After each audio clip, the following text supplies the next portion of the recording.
Bom, nós estamos aqui na segunda parte do programa de desenvolvimento docente.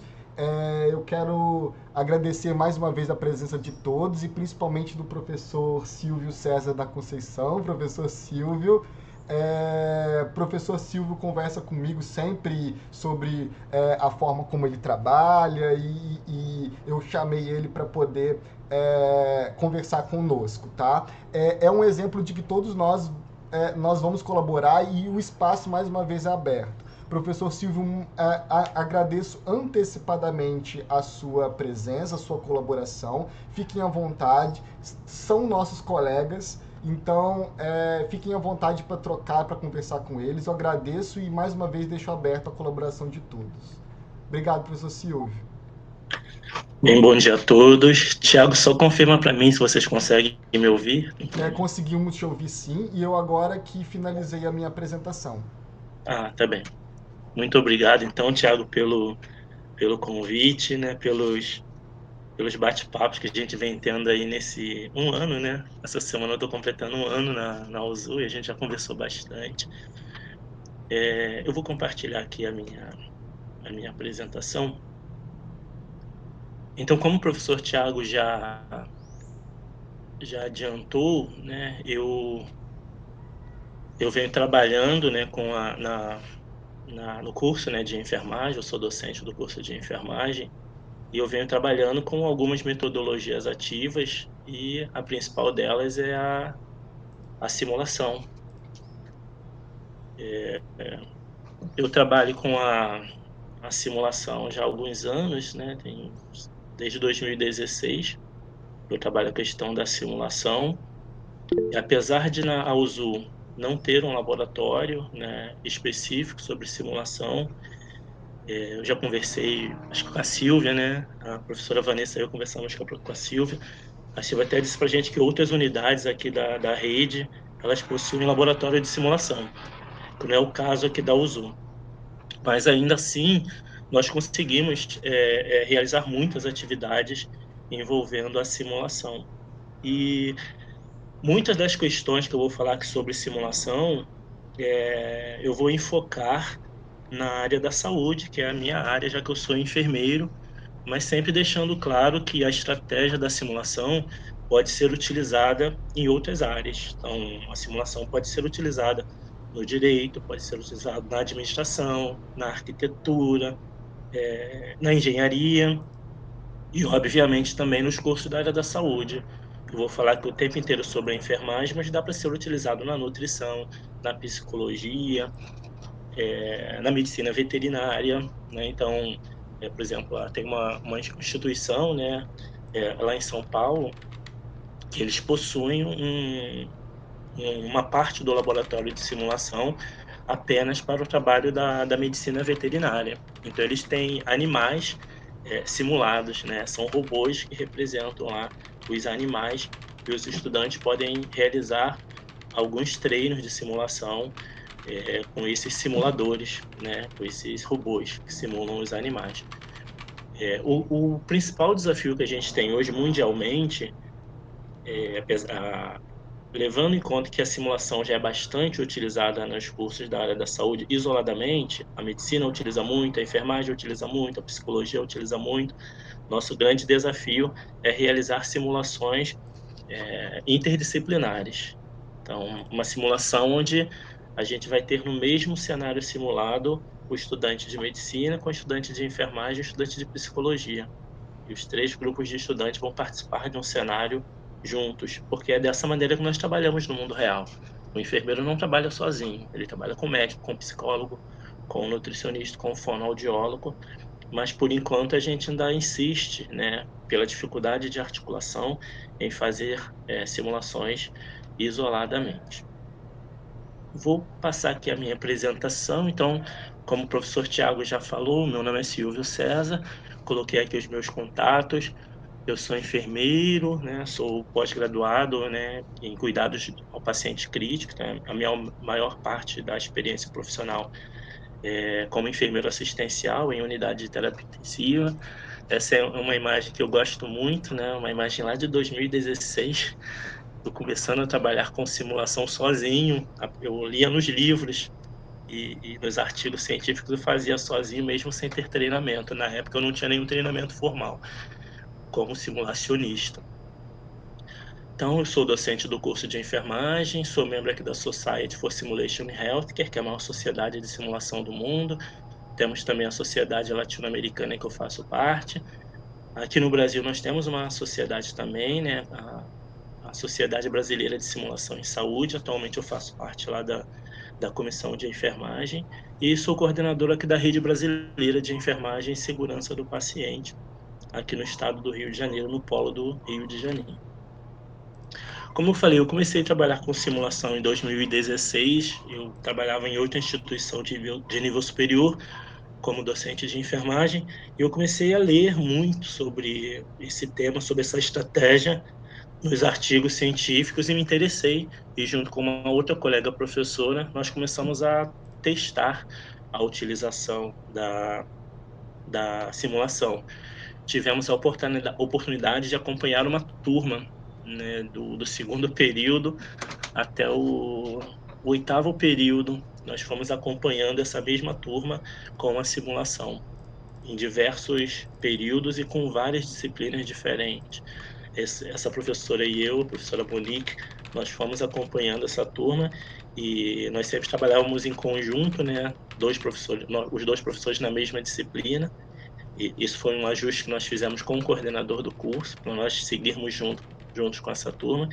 E foi um grande aprendizado para a gente. Cometemos alguns erros, eu vou contar para vocês mais para frente, acontece. Então foi bastante interessante. Então, o nosso roteiro aqui, eu vou fazer uma breve introdução, falar um pouquinho sobre de onde surgiu essa questão da simulação. Vou definir, né, alguns conceitos sobre a simulação, falar sobre os componentes da simulação. Então, quando a gente pensa em realizar uma simulação, não tem como a gente fugir desses componentes. São componentes obrigatórios para a gente ter certeza de que a gente está utilizando a estratégia da maneira como ela foi concebida teoricamente. A gente precisa levar em conta esses componentes. Vou falar sobre a importância da validação, de validar um cenário simulado, as etapas também do cenário simulado. Então, muitas vezes as pessoas dizem que estão fazendo uma simulação, mas elas não seguem as etapas que são preconizadas na literatura científica. Então, é sempre bom a gente ter em mente essas etapas. E vou falar também sobre algumas modalidades. Como o nosso tempo aqui é bem curto, não tem como, né, a gente falar sobre todas as modalidades. Cada uma das modalidades que eu vou falar aqui para vocês, elas têm subdivisões. Então, a gente precisaria aqui de alguns dias para conseguir dar conta disso tudo. Antes de eu começar aqui a minha introdução, eu já vou pedir, se alguém durante a minha apresentação quiser fazer algum questionamento ou levantar alguma discussão, pode me interromper, né? A gente está falando sobre uma estratégia de metodologia ativa, então não faz sentido eu ficar uma hora aqui falando sozinho e ao final as pessoas questionarem, então podem me interromper a qualquer momento. Eu não estou vendo vocês, porque eu estou trabalhando com uma única tela, então só estou vendo a minha apresentação, mas podem me interromper aqui que aí eu abro para a gente discutir um pouquinho. Acho que vai ser bem mais rico dessa maneira. Então, vamos começar aqui a falar sobre o que significa simular, né? Então, simular é um ato, um efeito de imitar alguma coisa, de fingir, fazer crer, aparentar, reproduzir. Então, sempre que a gente, durante toda essa apresentação aqui, toda vez que a gente falar em simular alguma coisa, em uma simulação, significa que nós temos uma pessoa, algumas pessoas tentando imitar uma situação real.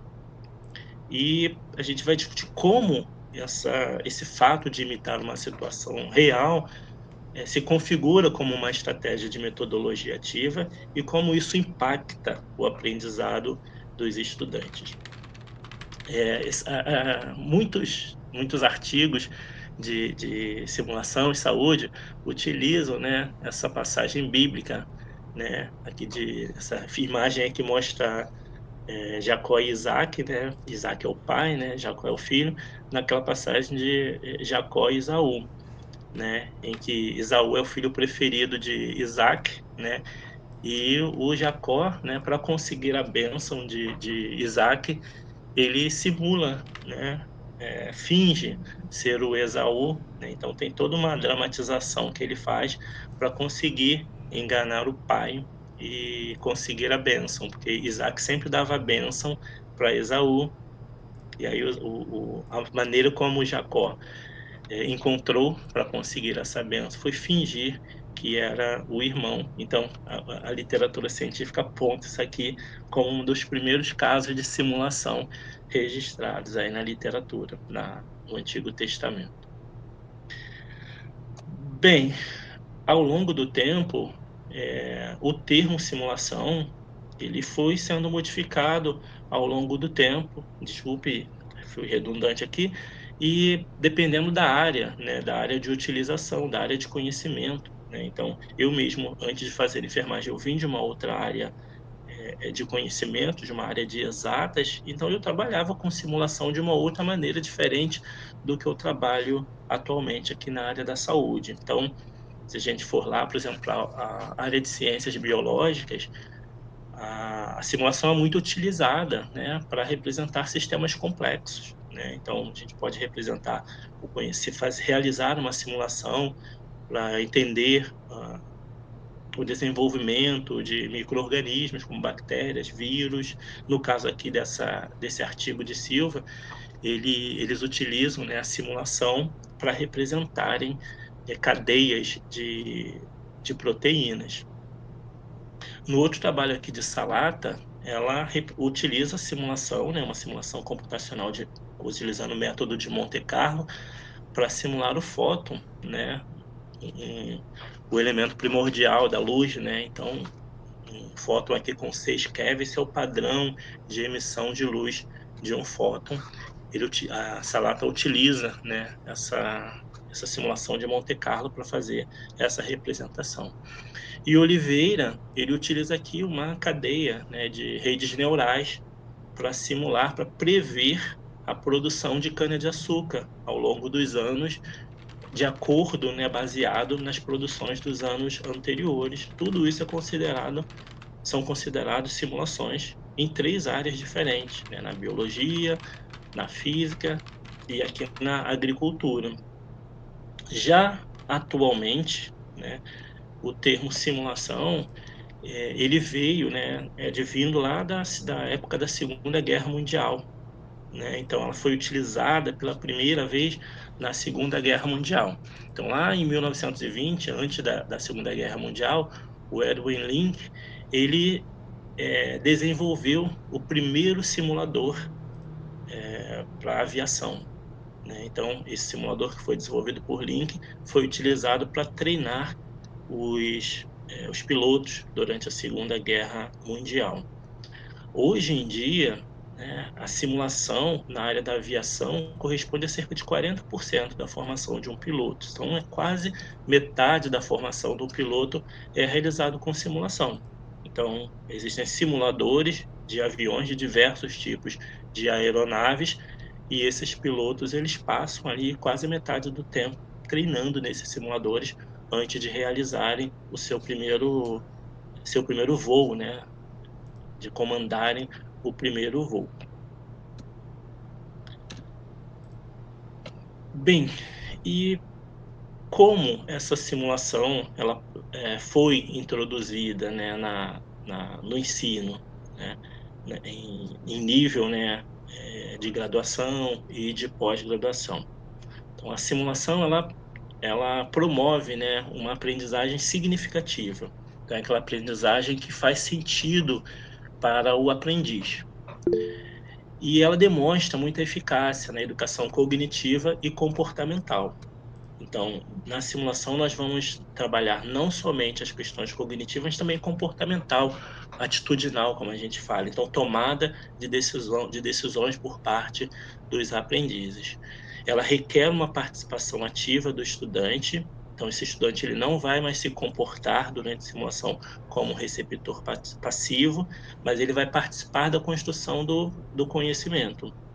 Esse também, já vou adiantar que é um desafio também para a simulação, Porque boa parte dos estudantes está bem acostumado, é bem acomodado com essa situação passiva. Então, quando a gente tenta mobilizá-los, tirá-los dessa zona de conforto, eles estranham um pouco, né? Mas isso é uma exigência da utilização da simulação. Nós vamos ter que ter estratégias, né, como a segurança psicológica, para garantir a segurança psicológica dentro de um cenário simulado, para que os estudantes se sintam confortáveis em participar da estratégia. E aí já adiantando, como eu falei para vocês que eu ia comentar aqui sobre alguns erros que eu cometi, eu não tenho problema nenhum, acho que realmente a gente aprende com os erros.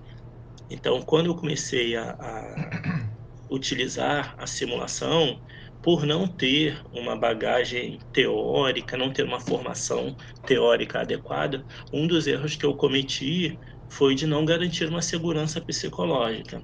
Então, os estudantes chegavam muito nervosos para participar das simulações e eu não cuidava disso.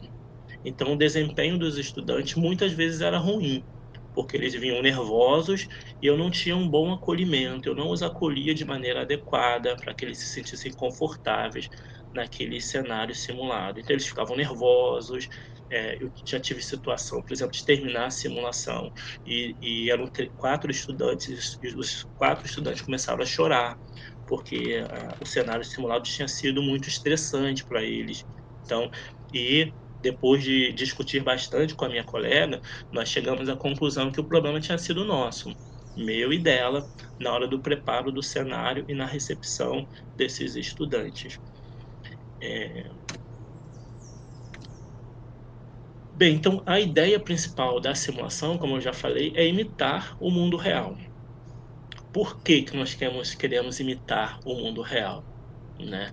O mundo real, ele é instável e ele é inseguro, né? Então, hoje, a Organização Mundial da Saúde, aqui focando na minha área, a Organização Mundial da Saúde, ela não preconiza, ou melhor, ela contraindica que os estudantes eles treinem no mundo real.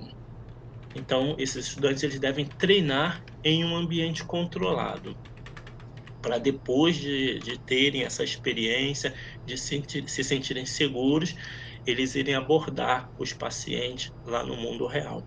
Porque, como o mundo real ele é instável, a gente não sabe o que pode acontecer se o estudante estiver treinando ali pela primeira vez, por exemplo, com o paciente.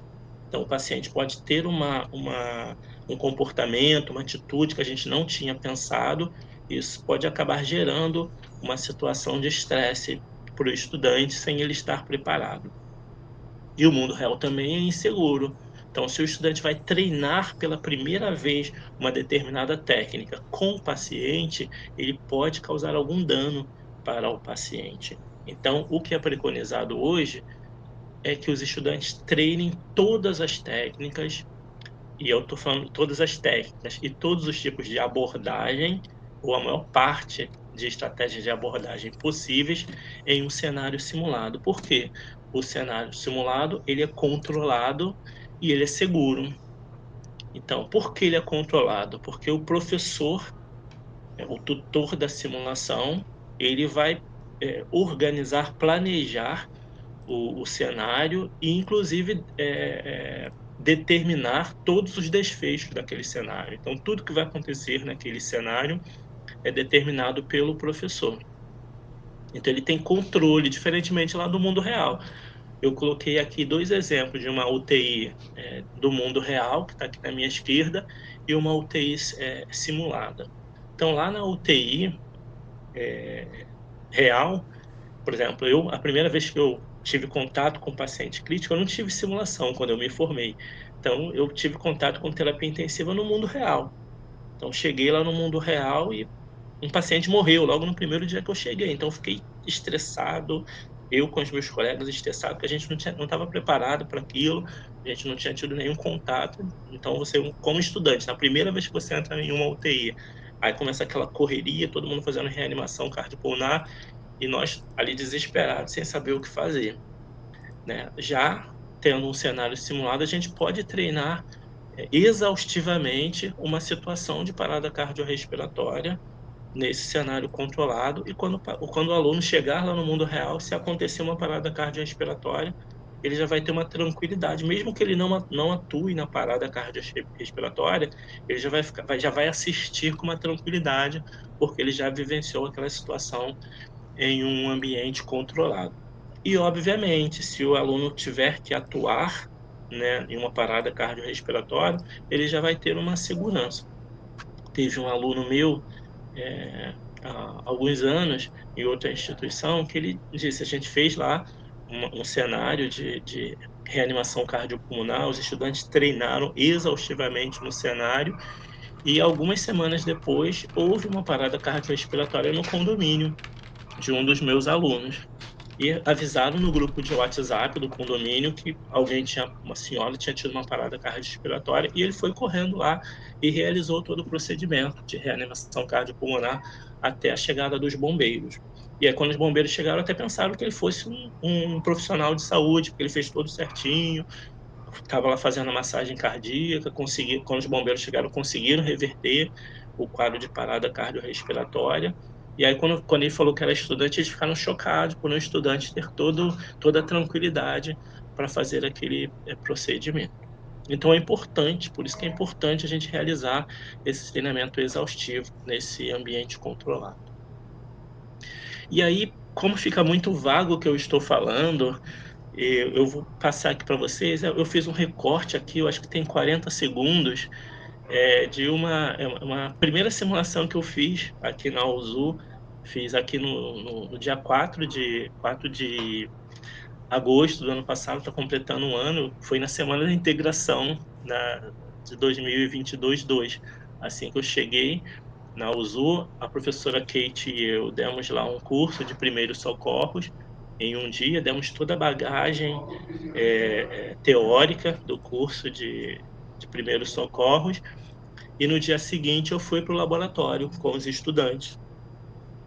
E eles já tinham todo o conteúdo, eles não sabiam, né? Eu expliquei para eles o que era uma simulação, todos os detalhes da simulação, trabalhei a questão da segurança psicológica, então estava todo mundo muito tranquilo, eu já tinha explicado como era a situação, que ninguém ia ser avaliado, isso é uma questão importante, né? Então, eu particularmente não uso, a literatura científica não indica que a gente utilize simulação, o cenário simulado, para fazer a avaliação. Existe uma única modalidade de simulação que se usa para avaliação, que eu vou mostrar para vocês lá no finalzinho. E os alunos sabiam que o cenário ia tratar de alguma situação de primeiros socorros, mas eles não sabiam qual situação era. Então, a ideia aqui, eu vou mostrar para vocês mais para frente os detalhes dessa simulação, mas a ideia era eles treinarem o que eles viram na teoria. Não tem como eu passar aqui o cenário todo, porque o cenário tem 10 minutos. Os alunos executam o cenário por 10 minutos. Eu recortei aqui, eu acho, 40 segundos. Mas o impressionante, né, até eu fiquei perplexo, porque os dois estudantes que estão sentados ali de jaleco, né, o André e a Caroline, os dois, eles realizaram absolutamente tudo que a professora Kate e eu tínhamos explicado teoricamente na noite anterior. Apesar de nunca terem feito isso na vida. Nós explicamos para eles lá teoricamente o que era para fazer. Quando chegou ali no cenário simulado, eles executaram. Esse aluno que está de costas aqui, o Paulo, ele está fazendo papel de ator, né? Como foi muito em cima da hora, eu não tinha como eu conseguir um ator de fora da universidade, eu treinei o Paulo. Então, no dia da simulação, de manhã, eu entrei em contato com o Paulo, passei para ele todos os detalhes, expliquei para ele que tipo de paciente ele deveria ser, quais os desfechos que ele tinha que ter. Então, entre todas as situações que nós explicamos na parte teórica, eu escolhi para o Paulo para ele simular um paciente com uma crise convulsiva. Vejam, como eu falei, os estudantes que estavam ali participando do cenário simulado, o André e a Caroline, eles não sabiam de antemão qual situação eles iam atender, sabiam que era sobre primeiros socorros. Eu recortei aqui, mas o restante da turma, mais de 20 estudantes, eles estão todos aqui atrás, sentadinhos lá, participando do cenário, assistindo o cenário simulado.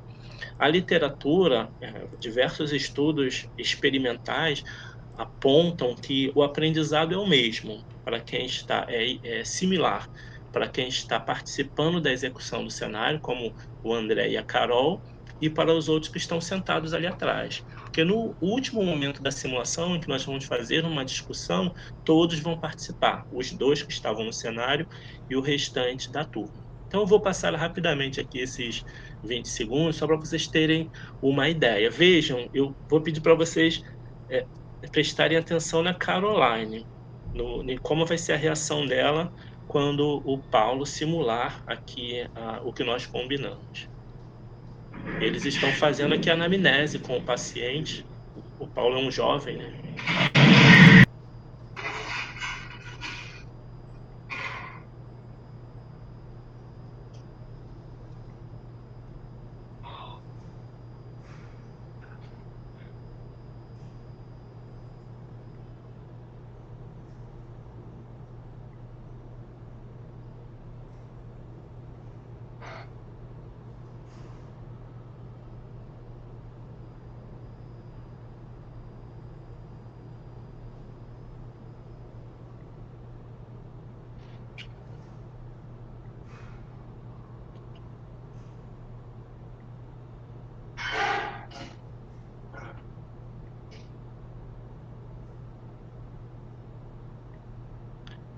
Bem, então, lá na aula teórica, a professora Kate e eu tínhamos explicado todos os detalhes sobre uma crise convulsiva, a fisiopatologia da doença, quais eram os cuidados, como a gente tinha que receber esse paciente. E aqui no impulso, né, eles não sabiam, o Paulo fez ali o que a gente tinha combinado, né, eu tinha treinado ele, levei até um tapete de casa ali para botar no chão para ele cair em cima do tapete. E os 2 estudantes, eles levantaram na mesma hora e foram lá, por exemplo, a Caroline, ela foi automaticamente para a cabeça do paciente. Por quê? Nós tínhamos falado muito isso na aula teórica, que a primeira coisa que a gente deve fazer é proteger a cabeça do paciente. Lateralizar o paciente, proteger a cabeça. Então foi a primeira coisa que ela fez no impulso. Foi lá, agachou, segurou a cabeça do paciente, lateralizou. E o que o André está fazendo agora, justamente no momento onde eu parei, é um outro ponto que a gente tinha explicado, que é afastar todos os objetos de perto do paciente. Então, enquanto a Caroline estava lá posicionando o paciente, o André foi lá, ele está afastando a cadeira. Então, na sequência, ele afasta a cadeira, ele retira a mochila do paciente está atrás dele, então ele retira a mochila do paciente, depois o André vai lá, retira os cordões do paciente, tudo que a gente tinha falado lá na aula teórica. Então, no impulso, todas as informações que a gente falou na aula teórica, elas simplesmente emanaram dos estudantes e eles conseguiram realizar todos esses desfechos, afastar os objetos, retirar os colares, lateralizar. Tudo isso eram desfechos que estavam previstos no cenário que eu planejei. E, por incrível que pareça, esses 2 estudantes eles atingiram todos os desfechos que estavam previstos para esse cenário. E foi o primeiro cenário simulado que eles participaram na vida deles. Mais para frente eu vou mostrar como foi o planejamento para esse cenário em particular. Novamente, se alguém quiser me parar aqui para fazer alguma pergunta, pode se sentir à vontade. Quais são os componentes de um cenário? Desculpa, professor Silvio. Sim. Olá, meu nome é Marina. Estou achando muito legal aqui a sua explanação e a sua sinceridade também em compartilhar. E aí você trouxe a questão dos erros, né? Eu concordo com você, às vezes a gente aprende mais com os erros, e eu fiquei curiosa, porque você falou que dos aprendizados que você teve foi acolher mais os alunos. E considerando esse desempenho tão bom aí desses 2 nesse evento, que num susto realmente a gente nunca sabe como a gente vai reagir, né? E eles brilharam. Quais foram Você falou que você passou a acolher mais esses alunos, prepará-los mais, porque eles chegavam muito nervosos para a simulação. Eu sou da área de administração, então o que mais perto que eu até hoje consegui chegar de simular é fazer com que os meus alunos apresentem trabalhos, né, apresentem modelos, simulem uma negociação, e eles ficam muito tensos mesmo. Tem alguns que pedem, por favor, professor, eu morro de vergonha. E aí eu queria aprender com você, assim, como que você conseguiu acolher esse nervosismo dos alunos? Bom, no caso da simulação, quando a gente apresenta um trabalho, a gente tem uma questão fundamental, que é o fato de valer nota. Então, o fato de valer nota, isso já deixa os alunos nervosos. No caso da simulação, nós afastamos esse problema, porque a simulação ela é uma avaliação formativa, entendeu? A gente faz a simulação mas para o aluno se avaliar. Então, ele não vai receber um ponto por participar. Então, ele já vem tranquilo. Bom, eu não vou receber ponto, nem vou perder ponto por participar dessa atividade. Eu vou melhorar, né, o meu desempenho mais para frente. E, além disso, é um acordo que a gente faz, né, um acordo de simulação. Então, antes de começar a simulação, por exemplo, eu estava vendo esses alunos pela primeira vez. Eu fiz essa simulação em um dia, eu tinha conhecido esses alunos no dia anterior, né, meu segundo dia na USU, o dia dessa simulação. E eu conversei com eles lá no laboratório, eu falei, com a turma inteira. Eu falei, eu vou pedir 2 voluntários, enquanto esses voluntários estiverem participando do cenário simulado, vou pedir que o restante da turma fique em silêncio. Falei, como é uma novidade para vocês, em algumas situações vocês vão ter vontade de rir, porque é uma novidade. Então vocês vão ter vontade de... Segurem o riso, porque se vocês rirem, vocês vão intimidar os colegas que estão participando do cenário simulado. Expliquei também que não ia valer nota. Falei, isso aqui nunca vai valer nota, uma simulação. Em uma única situação a gente vai ter nota, mas sempre que eu disser aqui que é uma avaliação formativa, vocês não vão receber ponto, nem vão perder ponto. E no final da simulação, nós vamos discutir pontos positivos. Nós não vamos apontar erros. Então, eu não vou chegar... Isso eu contando para os estudantes lá nesse dia. Quando nós terminarmos a simulação e nós formos discutir, ninguém aqui, vou pedir para vocês, todos vão ter oportunidade de falar. Eu vou pedir para vocês não apontarem erros dos colegas, porque esse não é o objetivo. Nós vamos discutir como o cenário poderia ter sido, como todos se sentiram, como a gente poderia melhorar, mas sem apontar os erros dos colegas. E aí, quando eu pedi 2 voluntários, estava todo mundo tão tranquilo que um monte de gente levantou a mão. E, na verdade, eu escolhi os 2 ali, o André e a Caroline, aleatoriamente, porque eu não conhecia ninguém. Aí, como um monte de gente levantou a mão, eu falei, vocês 2. E foram os 2 lá. Então, é dessa maneira que a gente trata a questão da segurança psicológica na simulação. É realmente deixar os alunos à vontade para eles, né, gostarem da simulação. E a questão bacana, né, esse semestre agora, eu fazendo a disciplina de saúde do adulto 2, eu ia com os alunos, né, do 7º período, né, que agora passaram para o 8º, toda terça-feira eu ia para o laboratório. E algumas terças-feiras não tinha laboratório, poucas terças-feiras não tinha um laboratório. E ele sempre falava, terça-feira tem laboratório? Aí eu falava assim, quando tinha algum dia que não tinha aula de laboratório, eles falavam, nossa, que ruim não ter laboratório. Porque eles se acostumaram tanto em utilizar essas estratégias, né, de simulação. Eu utilizava várias estratégias de simulação, vou contar sobre algumas delas para vocês. Então eles falavam, pô, que pena que não vai ter simulação na semana que vem. Porque depois que vira uma rotina, os alunos se apaixonam, porque é realmente muito diferente, eles realmente se desenvolvem muito e trabalham muito essa questão atitudinal. Então, mesmo aqueles alunos que são muito introspectivos, né, depois que começam a participar da simulação, eles não querem outra coisa, até porque eles têm um ambiente ali para desenvolver aquela dificuldade que eles possuem. Professor Silvio, bom dia. Claudete aqui falando. Bom dia, professor.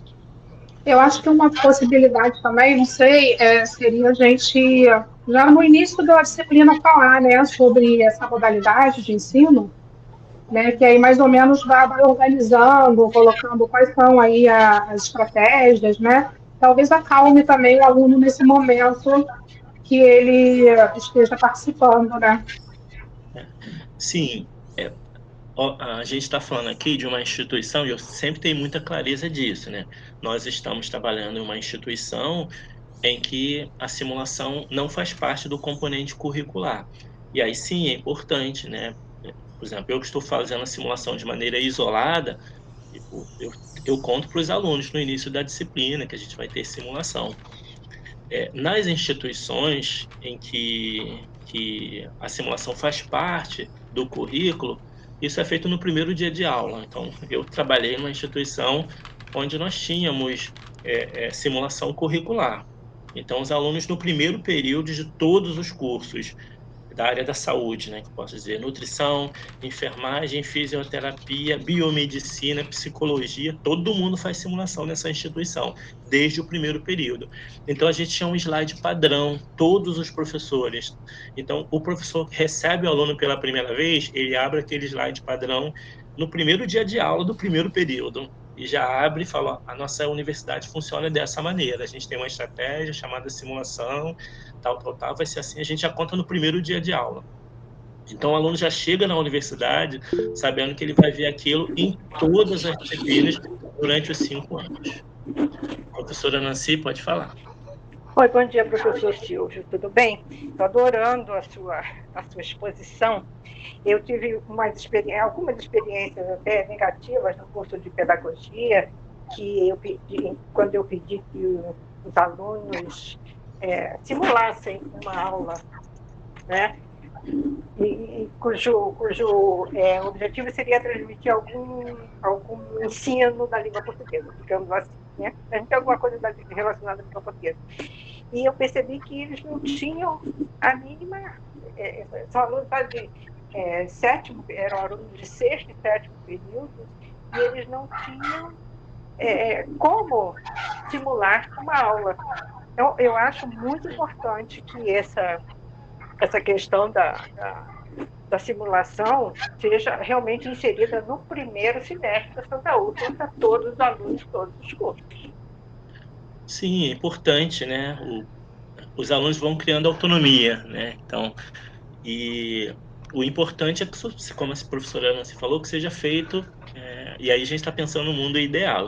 Eu tenho o pé no chão, mas estou falando sobre o mundo real, que o ideal seria que todos os cursos realmente tivessem essa questão. Então, os alunos vão achar normal, chega um momento que eles vão achar normal.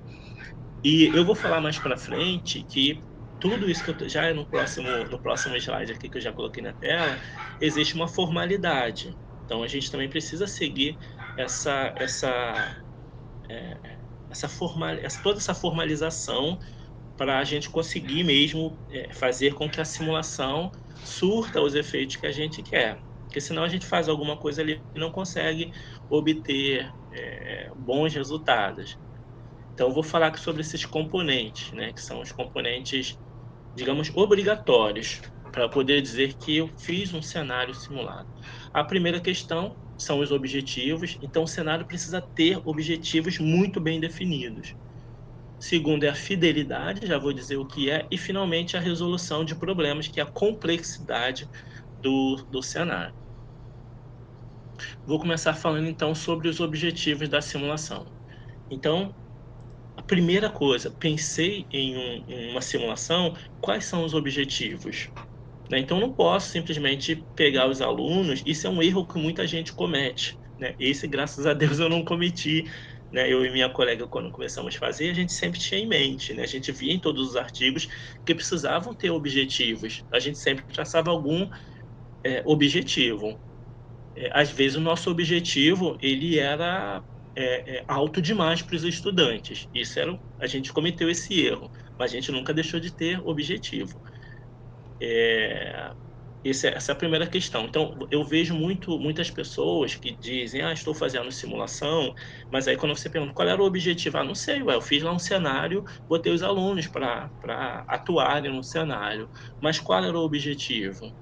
Não, Silvia, é um cenário sobre parada cardiorrespiratória, mas qual era o objetivo? né? Dentro de um cenário de parada cardiorrespiratória, você pode fazer diversos objetivos. Você pode ter um objetivo de ver a relação entre os participantes da equipe. Você pode ver que é um outro objetivo para que eles consigam fazer massagem cardíaca da maneira como é preconizada. Esse pode ser o único objetivo do seu cenário. Ou você pode planejar um cenário apenas para ver a ventilação de vias aéreas. Então, você não deve simplesmente montar um cenário e jogar os estudantes lá sem ter objetivos bem definidos. Muitas pessoas cometem esse tipo de equívoco. As metas precisam ser claras. Então, em geral, a gente sugere que seja feito um checklist. Eu tenho objetivos e eu faço um checklist. Começou o cenário simulado, eu vou checando para ver se os participantes estão atingindo as metas. Lembra lá do cenário dos meninos? Está isso lá mais para frente, vou mostrar para vocês o registro do cenário. Então, eu tinha metas. Eu queria que eles segurassem a cabeça do paciente, que eles protegessem a cabeça do paciente, eu queria que eles lateralizassem o paciente, eu queria que eles afastassem os objetos. Isso estava no meu checklist do meu roteiro. Então, eles iam fazendo e eu ia checando. Opa, estão conseguindo. Eu tinha metas claras. Se eu coloco os estudantes lá e não tenho metas, depois até vai dificultar a minha discussão lá no final da simulação. As informações devem ser oferecidas aos aprendizes antes da simulação. Então, tudo que eu exijo no cenário de simulação deve ter sido ensinado aos estudantes. Então, eu não posso cobrar alguma coisa no cenário simulado que eu não ensinei aos alunos. Eu preciso ensinar antes, né? Então, a gente sempre tem uma aula, por exemplo, fiz agora um cenário de... deixa eu pensar aqui... curativos. Técnicas de curativos. Ensinei as técnicas. Depois nós tivemos um cenário simulado. Eu ensinei as técnicas.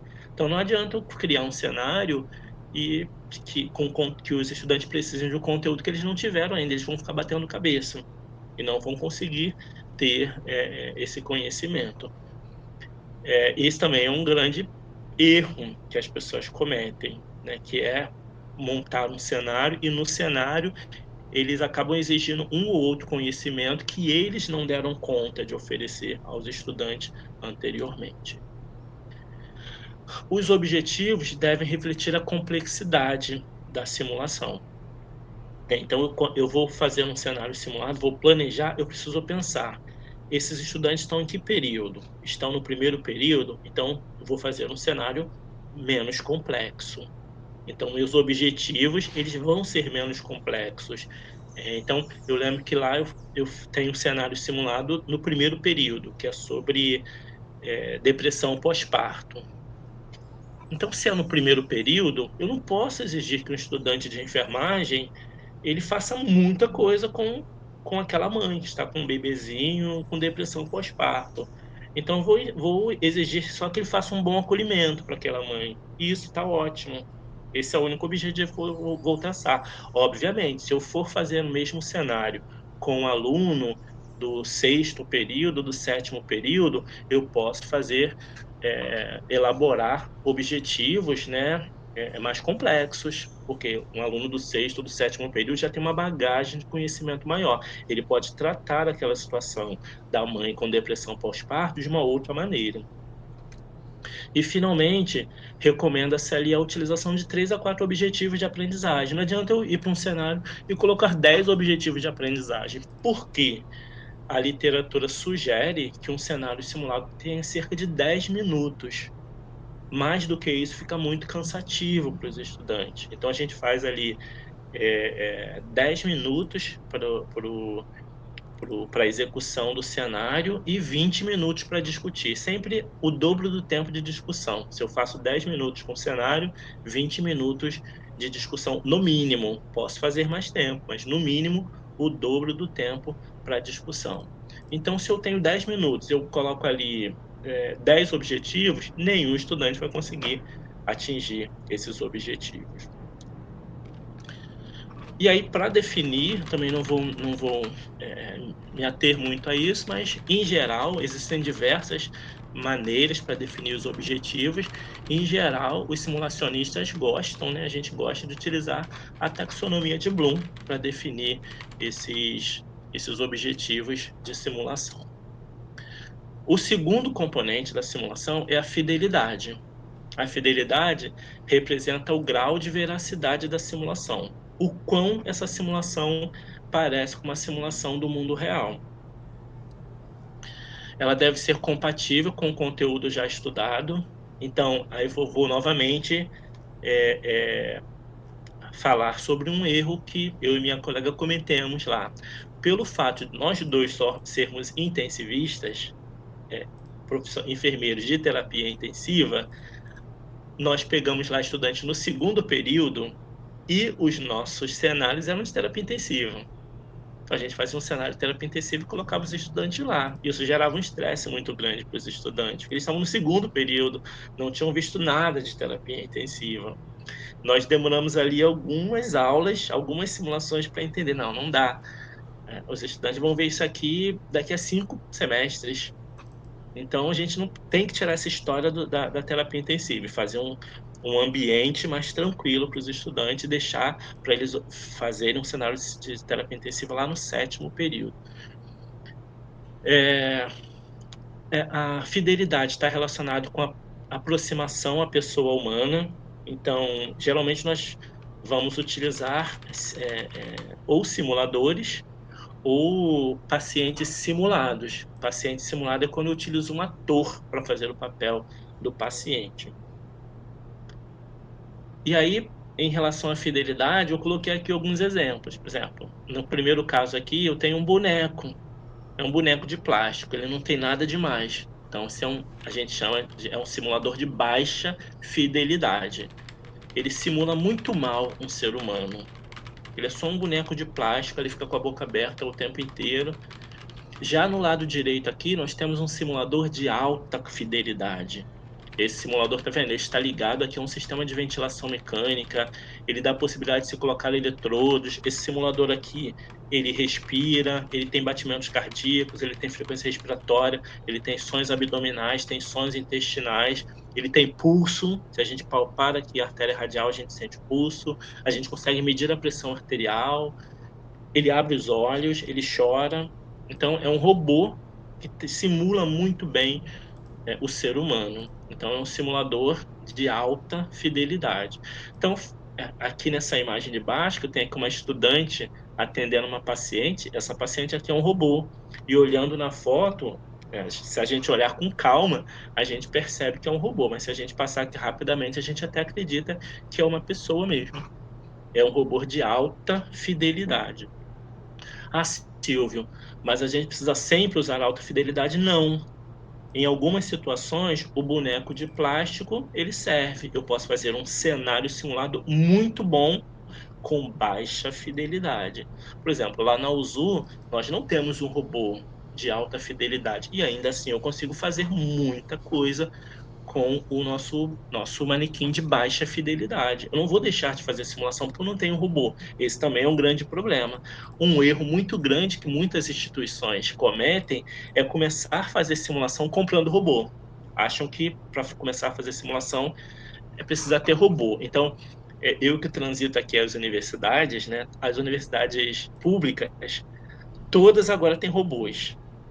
E os robôs ficam lá parados, porque ninguém sabe fazer simulação, então ficam os robôs caríssimos, de 300, cada robô desse é R$300 no mínimo. Então a universidade, vamos fazer simulação, compra um robô. Aí fica o robô parado, porque ninguém sabe mexer. Isso é uma realidade aqui. Eu estive agora há 2, 3 semanas em uma instituição que eu tenho ouvido falar muito, uma instituição pública, né? Tenho ouvido falar muito. Tem um laboratório. Eu falei, nossa, deve estar o máximo. Cheguei lá, o laboratório estava fechado. Eu falei, tá funcionando? Não. Ninguém está utilizando, não. Mas eu falei, e o robô? Não, tá parado. Então não precisa ter tecnologia de alta fidelidade para começar a fazer simulação. No meu entendimento, comprar equipamento de alta fidelidade é uma consequência. Depois que todo mundo está acostumado a fazer simulação, a simulação entrou no currículo, vamos comprar os equipamentos mais caros. E, finalmente, o último componente é a complexidade, que trata da resolução de problemas. Então, a simulação deve estar alinhada ao grau de competência do aprendiz. Como eu falei, se o aluno está no primeiro período e eu quero trabalhar a questão de uma paciente com depressão pós-parto, vou fazer um cenário de baixa complexidade. Agora, se eu tenho um aluno lá do 6º, do 7º período, eu posso aumentar a complexidade. Os objetivos de aprendizagem desse aluno em relação ao binômio mãe e filho vão ser mais complexos. Eu preciso também pensar nisso. O aluno deve ser capaz de resolver os problemas, senão isso vai gerar, né, uma desmotivação. Se eu coloco o aluno em um cenário e as questões, os problemas, eles são complexos demais, o aluno vai ficar decepcionado. E aí, na próxima vez que ele tiver que participar de uma simulação, ele já não vai se sentir muito à vontade. Então, eu preciso dar conta disso, que ele entre no cenário e consiga resolver os problemas, que aí ele vai ficar motivado. Caramba, eu consegui fazer. Pode não ter feito da melhor maneira, tá tudo ok, não precisa fazer 100%. Não é isso que a gente quer no cenário simulado, que ele faça 100%. Mas se ele já consegue transitar e realizar, pelo menos em parte, os problemas, ele fica muito mais motivado para participar das próximas oportunidades. E é recomendável que a simulação seja testada. Então, antes de aplicar no estudante o cenário, eu preciso testar. Eu vou falar um pouquinho mais para frente sobre isso. E os objetivos e a complexidade definem os simuladores necessários. Então, eu penso nos objetivos e na complexidade, e aí sim eu defino os simuladores, que são se eu vou utilizar um robô ou se eu vou utilizar um ator, né? Então, por exemplo, lá na USU, como nós não temos um simulador de alta fidelidade, um robô, né? Eu trabalho com situações, com objetivos e complexidades com os quais eu consiga trabalhar com ator. Né? Então, eu sempre utilizo lá um estudante para fazer o papel do paciente.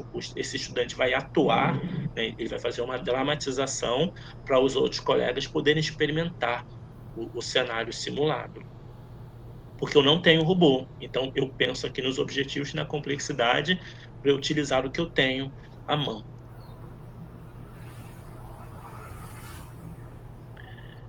E aqui eu coloquei como exemplo, né, um cenário lá que foi o meu cenário de pesquisa, um cenário de pesquisa lá da minha tese de doutorado.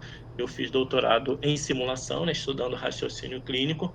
Então, esse é um cenário aqui de alta fidelidade, lá na Universidade Federal do Estado do Rio de Janeiro, na Unirio, um ambiente de terapia intensiva, tem aqui um robô de alta fidelidade, monitor, ventilador mecânico, material de intubação, bombas de infusão, foco de luz. Então, tinha um ambiente de terapia intensiva lá na universidade e eu convidava os profissionais para irem lá, um profissional de cada vez ia lá e cuidava desse paciente.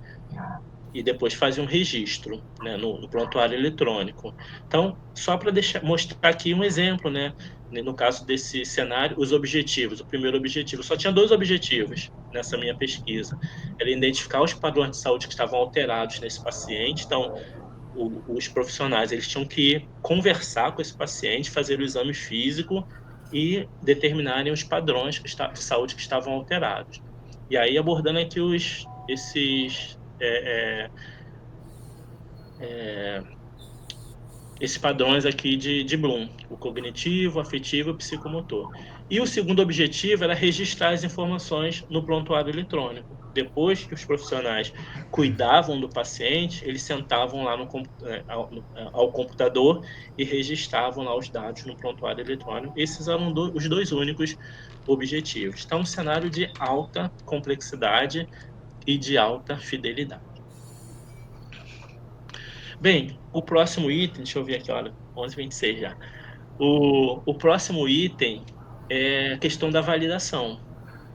Então, é importante também sempre que a gente pensa elabora e planeja um cenário simulado, que a gente faça uma validação. Então, a gente apresente esse cenário para um grupo de juízes que são especialistas na situação. Então, se eu estou fazendo um cenário simulado sobre depressão pós-parto, eu preciso que especialistas dessa área avaliem o meu cenário e verifiquem se é necessário implementar algum detalhe ou retirar algum detalhe que não é importante.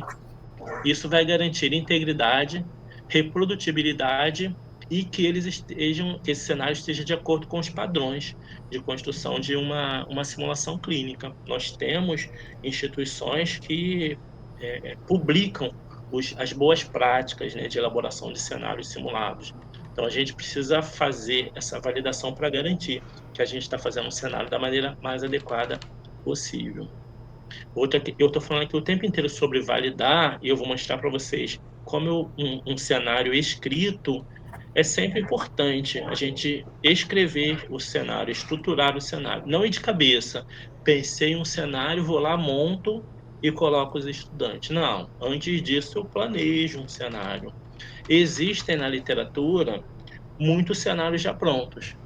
Então, existem inclusive livros. Eu tenho um livro aqui que é um livro só de cenários. Então, você abre, tem cenários de tudo quanto é tipo. E aí você pode utilizar aqueles cenários que eles já foram validados. Você pode adaptar a sua realidade, mas você já está utilizando um cenário que foi validado. Aquele cenário que eu apresentei lá no ano passado, sobre a crise convulsiva, eu peguei um cenário que já estava validado e fiz algumas alterações por causa das condições da universidade. Não tinha como eu implementar o cenário como ele foi pensado pelos autores. Então, fiz algumas adaptações naquele cenário para utilizar. Esse cenário aqui, ó, esse é o cenário da crise convulsiva. Então, tá vendo aqui, ó, dia 4 de agosto de 2022. Tínhamos aqui 3 objetivos: identificar o quadro de crise convulsiva, prestar primeiros socorros durante a crise e realizar orientações após a crise. Depois que o paciente retornou da crise convulsiva, os estudantes precisavam acolher, conversar, dar orientações.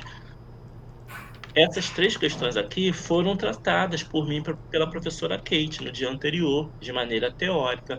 Então, eu coloquei aqui como objetivos 3 itens que os estudantes já tinham visto teoricamente com a gente.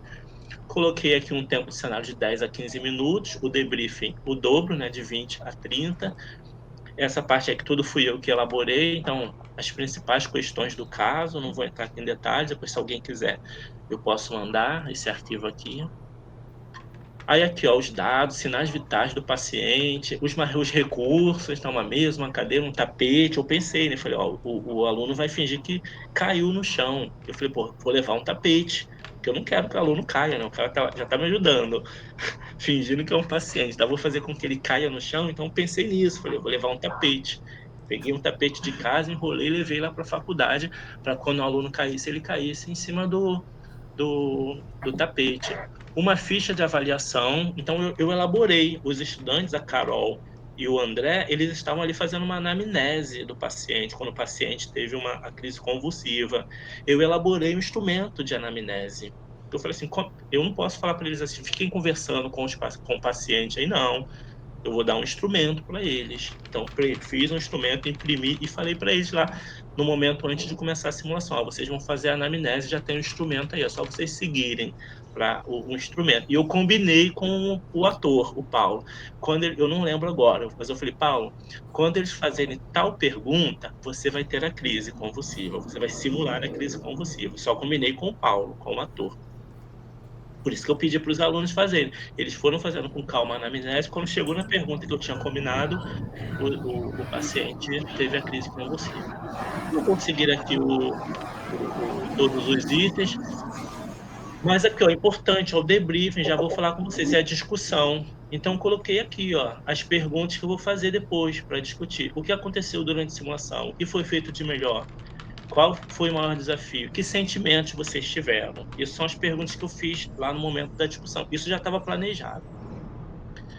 Finalmente, aqui a análise, né? Então, durante o debriefing, né, que é o momento de discussão, da experiência vivenciada, o que você levaria para o mundo real? O que você faria para agir melhor da próxima vez que essa situação acontecer? E essas perguntas são feitas para os alunos que participam do cenário e para o restante que está assistindo. Então, todo mundo pode participar. Então, eu lembro que no debriefing, lá desse cenário simulado, eu lembro que quando eu abri para a turma para participar, eu lembro que teve uma aluna que ela falou assim: Silvio, eu não conseguia nem respirar. Quando o paciente caiu no chão e começou a ter a crise, eu prendi minha respiração e meu coração começou a bater muito forte. Uma aluna me falou que estava assistindo, ela não estava nem lá atuando, agindo no cenário simulado, e ela falou: fiquei com o meu coração batendo muito forte, né? Porque a gente realmente tem essa sensação de mundo real, a gente esquece que é uma simulação e acaba sentindo mesmo o que está acontecendo. Aqui, isso é importante, o checklist, o que eu esperava, os desfechos. Durante a crise, eu esperava que os alunos afastassem os objetos de perto do paciente, que eles não inserissem objetos na boca do paciente, que eles protegessem a cabeça do paciente e que eles lateralizassem a cabeça do paciente. Eu esperava que eles fizessem isso. Então, só que assim, eu preciso escrever, porque senão eles começam a fazer e eu não sei, porque eu não vou lembrar de cabeça. Então, eu coloco esse checklist. Após a crise, que eles ajudassem o paciente a levantar, acalmassem o paciente e orientassem o paciente a buscar atendimento. Por incrível que pareça, os dois alunos, o André e a Caroline, eles atingiram todos esses desfechos. Como eu disse, não é obrigatório que os alunos atinjam todos os desfechos. Se eles não atingissem algum desses desfechos, lá na discussão, eu ia levantar. Não ia falar assim: vocês não atingiram um desfecho tal, mas eu ia incentivá-los a lembrarem que eles deixaram de fazer algum desfecho. E a gente poder discutir, não apontar. Olha só, já começar a discussão falando: olha só, eu percebi que vocês não chegaram a um desfecho. Não, isso não é legal. Se eu já aponto um problema, os alunos já vão ficar com o pé atrás com a simulação. Então, aqui só para dar uma ideia mesmo, né? Não tem como a gente ver. E agora eu vou falar, que eu já estou indo para o final, já passei do meu horário, mas estou indo aqui para as etapas, né? São apenas 3 etapas na simulação padrão, que é o briefing, a execução e o debriefing, né? Algumas literaturas acrescentam uma outra etapa, né? A primeira, que seria o pré-briefing, né? Então, o briefing é o momento antes de começar a simulação. Lá no cenário simulado, como eu falei, estão todos os estudantes lá.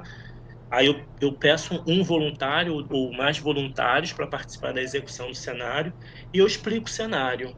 Ó, vocês vão ter um paciente, vai ter uma mesa, em cima da mesa tem uma caneta, tem um instrumento de avaliação, vocês vão fazer a anamnese desse paciente utilizando o instrumento que está lá em cima da mesa. Vocês não precisam utilizar mais nada que tem aqui no laboratório. Tudo que vocês vão precisar utilizar é a mesa, a cadeira e a caneta. Eu preciso explicar. Se eu tiver um monitor, eu preciso explicar: vocês podem mexer no monitor, vocês podem mexer na bomba de infusão. E eu preciso dizer também o que eu não quero que eles mexam. Olha só, se vocês pensarem em utilizar uma seringa, não utilizem. Vocês só vão utilizar o que está nessa bancada. Se vocês pensarem em qualquer coisa, qualquer insumo que não esteja na bancada, é porque vocês não têm que utilizá-lo. Vocês só precisam utilizar o que eu separei. Por quê? Eu lembro que um outro problema que eu tinha no início, eu esquecia de fazer isso. Então, durante a simulação, o aluno pensava: vou passar uma sonda nasointeral. Aí ele saía, começava a revirar o laboratório procurando uma sonda nasointeral. Mas não fazia parte do meu cenário, eu não tinha esse desfecho. Como eu não tinha dito para ele que ele só precisava utilizar o que eu tinha disponibilizado, ele saía revirando o laboratório procurando uma sonda nasointeral. Então, o debrief é esse momento em que eu aproveito para dar essa segurança psicológica, né? Explico como é o cenário, todos os recursos. Depois tem a execução, que é aquele momento no qual os aprendizes participam da experiência simulada. E, finalmente, tem o debriefing, que é o momento mais importante da simulação. É esse momento depois, momento de desenvolvimento do pensamento crítico e reflexivo. Então, fazer uma simulação, executar um cenário e não fazer um debriefing, eu já perdi aí 80% da potencialidade. Que o debriefing é o momento mais importante. Os estudantes falam: caramba, foi muito bom, eu aprendi isso, aprendi aquilo. Nossa, eu não sabia que eu ia conseguir fazer tanta coisa. Então, esse é o momento mais importante do cenário simulado. Então, sempre pensar em: vou fazer um cenário simulado, qual vai ser o briefing qual vai ser a execução e qual vai ser o debrief. Isso configura uma simulação. E agora, rapidamente, realmente estou terminando agora, vou falar sobre algumas modalidades, bem rapidamente, superficialmente mesmo, sobre algumas modalidades que eu utilizei na USU. Né? Tem algumas modalidades que eu não consigo fazer ali. Eu vou falar o que eu fiz na USU no semestre passado, semestre retrasado, e nesse semestre, eu voltei aqui, são acho que 3, né? O primeiro deles é o treino de habilidades. Então, treino de habilidade é uma modalidade de simulação, né? Então, aqui os alunos estão fazendo 2 treinos de habilidade, né? A inserção do catéter vesical de demora, e aqui eles estão realizando higienização corporal do paciente. Então, são 2 treinos de habilidade. Eles aprenderam isso aqui comigo, dei toda a teoria de como se passa um catéter vesical, qual é a técnica de se inserir um catéter vesical. Eu fiz uma demonstração, sempre faço isso, eu ensino a técnica baseada na literatura e depois eu faço uma demonstração para eles verem. E depois eles vão treinar. É um treino supervisionado. Eles ficam treinando e eu fico ali do lado. Não, faz isso, faz aquilo, não é bem assim, faz daquele jeito. Então, eles estão treinando a habilidade. A gente diz que é um treino por exaustão. Então, a gente deve ter um tempo suficiente para eles treinarem cada técnica até a exaustão. Não adianta o aluno ir ali uma vez e inserir a sonda, o catéter vesical de demora uma única vez. Eu preciso oportunizar o momento para ele fazer essa técnica diversas vezes, até ele ter uma excelência na técnica. A segunda modalidade é a simulação clínica, que é a simulação tradicional, em que, além de realizar, eu vou objetivar que, além de realizar uma técnica, o aluno tem uma tomada de decisão. Então, aqui, essa aluna aqui, a Karina, ela está observando aqui o paciente, conversando com o paciente, para ela fazer uma tomada de decisão. Eu não quero que o aluno vá lá e faça uma técnica apenas. Eu posso, por exemplo, elaborar um cenário simulado no qual o aluno precisa tomar uma decisão sobre a técnica. Será ele vai lá, avalia o paciente e verifica, esse paciente precisa de uma sonda nasoenteral. É só isso que eu queria, que o aluno tomasse uma decisão. Ele não precisa fazer a técnica, não é um treino de habilidade, é de tomada de decisão. Ele chegou na conclusão de que precisa inserir a sonda nasoenteral, ok, atingiu o objetivo. Eu posso fazer um cenário de simulação clínica para ver o relacionamento entre o estudante e o paciente. Eu quero que o estudante faça um bom acolhimento desse paciente, que ele tenha uma relação tranquila com esse paciente, né? Amigável, ter uma fala amigável com o paciente. Esse pode ser o objetivo. Eu posso ter um cenário de relação interpessoal entre 2 estudantes. Os 2 estudantes fazem ali papel de enfermeiros. Eu quero ver a relação desses 2 estudantes. Se eles vão conseguir um alinhamento para definir a melhor conduta para o paciente, ou se eles vão discutir, vão empacar no meio do caminho e não vão conseguir prestar o melhor cuidado para o paciente. Então, a simulação clínica é o que a gente chama de simulação tradicional, né? Então, ela segue todos esses critérios que eu mostrei para vocês. A próxima modalidade que eu utilizo bastante também é a simulação virtual. Então, aqui, a simulação virtual, eu tenho uma aula só sobre simulação virtual, porque tem diversas modalidades de simulação virtual. Isso aqui é a simulação virtual baseada em plataforma. Então, tem uma plataforma aqui embaixo, né? Eu coloquei aqui a imagem. Isso é uma plataforma virtual em que nós temos lá mais de 200 pacientes simulados. Então, essa aqui é um paciente com sepse. Eu estava fazendo um cenário, os estudantes estão aqui em cima, executando um cenário sobre sepse, né? Eu dei o conteúdo para eles sobre sepse, agora na disciplina de saúde do adulto 2, e depois eles foram fazer uma simulação. Como é essa simulação? Dentro dessa plataforma, os alunos podem interagir com o paciente. Então, esse paciente que está deitado aqui é o paciente que está com sepse, e aqui do lado está com a filha dele.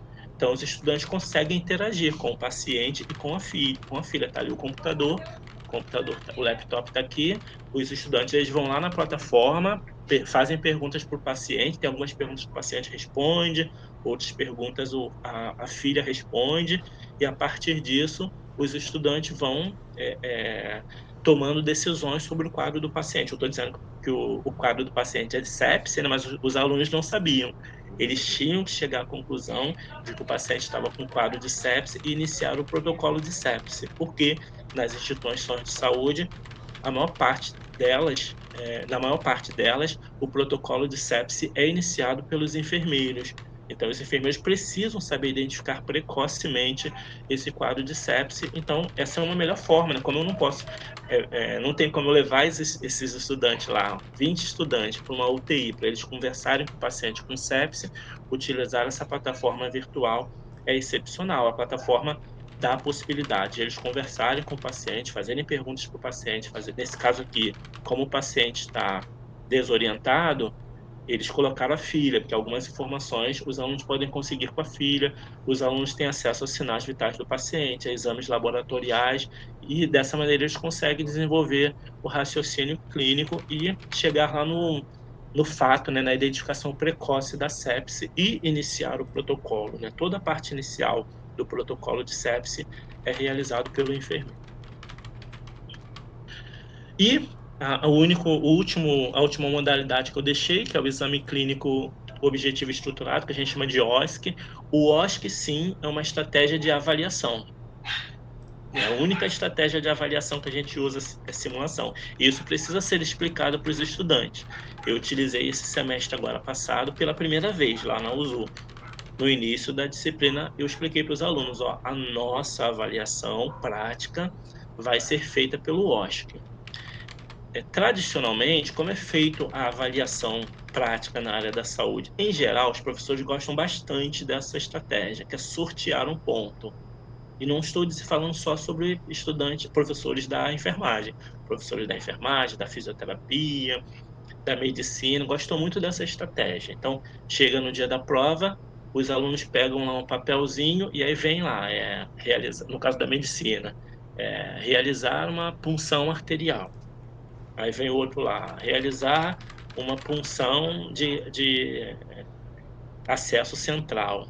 E aí cada estudante vai lá e faz a técnica que ele sorteou. Para a gente que trabalha com a simulação, utilizando o OSCE, todos os estudantes vão realizar todas as técnicas. Porque é injusto, né? Uma técnica pode ser mais fácil do que a outra. Então, um estudante que sorteia, por exemplo, a punção arterial, lá na artéria radial, é uma técnica mais simples. Então, aquela técnica vai valer 2 pontos. O colega que vai funcionar uma veia jugular interna, o estudante de medicina que vai funcionar uma jugular interna, é uma técnica muito mais difícil. Então, a gente perde esse equilíbrio quando a gente sorteia. No OSCE, não. O OSCE é formado por estações. Então, uma estação da punção de artéria radial, uma outra estação como punção da artéria jugular interna e assim por diante. E todos os estudantes vão passar por todas as estações. Então, todos vão realizar todas as técnicas. É muito difícil de ser executado, mas é o que a gente preconiza hoje, aí todos os estudantes têm a mesma experiência ali na prática. Obviamente, os estudantes já devem ter treinado a exaustão lá no treino de habilidade. Eu tenho que ter oportunizado chance para o aluno treinar. Não adianta eu realizar um OSCE, um exame prático na modalidade do OSCE, se os alunos não tiverem tido a oportunidade de treinar. Isso aqui não é disciplina de semiotécnica, agora com os alunos do 4º período. Todos tiveram muita chance de treinar, de fazer treino de habilidade comigo. Eu expliquei para ele, vocês estão treinando muito. Eu ia, inclusive, algumas tardes lá para a faculdade.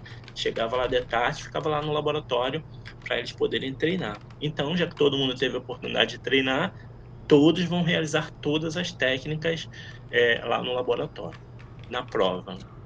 Então, eu coloquei aqui, finalizando mesmo, para cada estação eu coloco algumas orientações. Então, essa prova aqui em particular tinham 4 estações. Então, nessa estação aqui, quando o aluno chega, tem as orientações. Então, ele chegou lá, nessa estação 3, o paciente já está com os campos estéreis posicionados para a inserção do catéter vesical. Realize a limpeza necessária antes da inserção do catéter vesical, conforme discutido e treinado em aula e descrito na referência Potter e Perry. Então, assim, eu não estou pedindo nada que eu inventei da minha cabeça. Eles treinaram baseados em uma literatura que está aqui. Dei uma orientação lá, ó, a cuba redonda já possui gás embebido em clorexígeno desgermante, então eles chegavam lá, eu já tinha colocado a cuba com a gás e com desgermante, eles só tinham que chegar e fazer o que eu pedi, que era realizar a limpeza ali da região íntima do paciente, segundo a técnica. E todas as estações eram gravadas. Então, eu coloquei uma webcam, iniciei a gravação e um aluno de cada vez ia passando por cada estação e isso tudo foi gravado. Por que que é importante a gente gravar? Eu tinha um checklist, eu coloquei aqui, ó, o checklist. Ó, eu tinha 4 estações. Para cada estação, eu tinha aqui os desfechos. Aqui no 3, eu queria saber se o paciente utilizou a pinça, porque eu ensinei que tinha que utilizar a pinça. Como era uma paciente masculina, feminina, que ele estava lá no cenário, eu queria saber se o paciente tinha afastado os pequenos lábios vaginais com a mão não dominante, que eu tinha treinado isso, se ele iniciou a limpeza das áreas laterais ao redor do meato uretral, se ele realizou movimentos circulares ao redor do meato uretral. Esses eram os desfechos. Então, a aluna chegava lá na estação 3, eu ia checando o que ela tinha feito. E aqui tem a pontuação. Essa estação 3 valia 4,5 pontos. E aí, por exemplo, eu lembro que nesse item, essa aluna que eu coloquei lá na foto, assim que terminou a prova, eu mandei para eles esse checklist, dizendo para eles o que tinha sido cobrado. Obviamente, eu não podia mandar antes. Terminou a prova, eu mandei para eles. Gente, já mandei para vocês lá no Classroom o checklist da prova teórica. Quando chegou na aula seguinte, na aula de revisão, uma aluna veio me questionar. Falou, olha só, Silvio, porque eu já tinha disponibilizado a nota. Ela falou, olha só, lá na estação 3, eu utilizei a pinça. Eu utilizei a pinça e perdi ponto por isso. Aí eu fui lá olhar na gravação dela. Falei, peraí, vamos abrir a gravação. Abri a gravação e mostrei pra ela, tá vendo? Tá aqui, ó, você não utilizou da maneira adequada. Ela, aí, verdade, eu nem lembrei disso. Acabou a discussão. De todos os alunos, foi só uma aluna que questionou. Eu abri o vídeo para ela ver, ela viu que realmente ela tinha feito da maneira equivocada e acabou a discussão, foi tudo tranquilo. Dá muito trabalho fazer uma prova dessa maneira, mas eu estou oportunizando que todos passem por todas as estações e que tenham ali todas as suas competências técnicas mensuradas. Bem, só para terminar aqui então, vou ter aqui um slide de conclusão, né, que a simulação é uma estratégia de metodologia ativa que permite ao estudante as experimentações de situações do mundo real, mas em um ambiente controlado, né, e seguro. Com essa simulação, o professor pode promover o aprendizado de habilidades técnicas, mas também comportamentais, que é mais rico, né? Essas questões comportamentais, atitudinais, são mais ricas ainda. E é possível planejar cenários simulados bastante interessantes, independente da aquisição de equipamentos tecnológicos de alto custo. Isso não pode ser um impedimento. Utilizar a desculpa de que nós não temos muitos recursos, né? Não temos um ambiente adequado. Nós não temos um laboratório de simulação. Então, eu improviso no laboratório de habilidade, que é o que eu tenho e dá certo. O ideal seria que a gente tivesse um ambiente bem estruturado para fazer simulação. Enquanto não tem, a gente consegue fazer nos ambientes que estão disponíveis. Coloquei aqui também algumas referências. Depois, se alguém tiver interesse, eu posso disponibilizar essa apresentação sem problema nenhum. Desculpem aqui, eu me atrasei um pouquinho, mas é um tema muito complexo, né? E para a gente falar nesse tempo bem curto fica bem difícil. Mas agradeço novamente ao Tiago pelo convite, né? Agradeço aqui às professoras pelas perguntas. E é isso, Tiago. Muito obrigado. Eu quem agradeço, professor Silvio. Muito obrigado. Nossa, uma oficina de simulação. E aí, muito obrigado. Foi muito esclarecedor.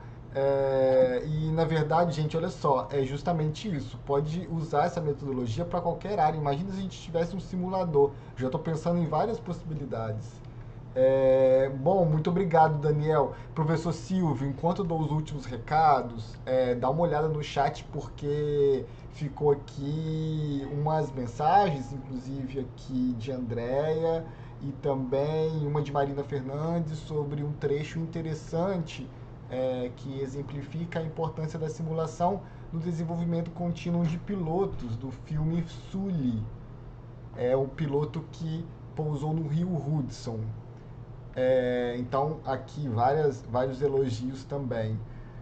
Pessoal, aqui no chat é o formulário de presença, por gentileza, aqui pela manhã, e eu passo novamente à noite. À noite nós voltamos com as apresentações às 19 horas. A gente deixou, eu perguntei se alguém quer comentar alguma coisa. Alguém quer comentar alguma coisa? Não? Tiago, foi maravilhoso, professor Silvio, foi muito bom. Marina aqui de novo que fez pergunta para você. Só queria saber, a gente vai ter acesso à apresentação? Aquelas fontes todas lá são tão ricas, não deu para copiar, não. Eu vou mandar para o Tiago a apresentação, ele compartilha com vocês, sem problema. Coloca a apresentação no Classroom. Tá bem, vou mandar para você, Tiago. Oi, Nancy. Tá vendo, Tiago, como precisa dessa gravação, porque a gente também não é robô para ficar memorizando todas as informações. Palestra muito boa do professor Silvio, muito obrigada. E eu só lamento de não ter ouvido isso antes, né? Da minha experiência com a turma de pedagogia, eu acho que eu poderia ajudá-las sobre como conduzir as apresentações dela. Então, a falha é minha. Obrigada, professor Silvio, por você me fazer perceber isso.